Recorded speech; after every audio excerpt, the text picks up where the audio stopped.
ஒரு சிறிய கிராமத்தில் ஒரு ஏழை அம்மா தனது மகனை மிகவும் அன்புடன் வளர்த்தாள். தினமும் வேலை செய்து குடும்பத்தை நடத்தினாள். வாழ்க்கையில் பல கஷ்டங்கள் இருந்தாலும் அவள் ஒருபோதும் நம்பிக்கையை இழக்கவில்லை. ஒவ்வொரு இரவும் அனைவரும் தூங்கிய பிறகு அந்த அம்மா அமைதியாக எழுந்து தஹஜ்ஜுத் தொழுகை செய்தாள்.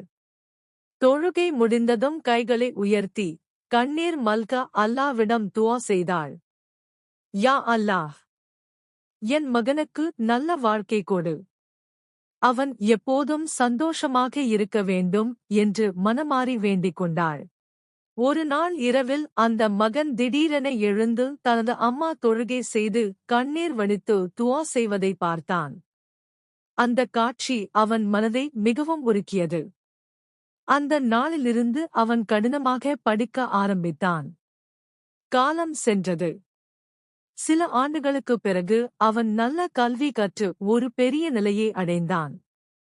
அந்த நாள் அவன் தனது அம்மாவை கட்டிப்பிடித்து, இந்த வெற்றி எல்லாம் உங்கள் துஆவால்தான் அம்மா என்றான்.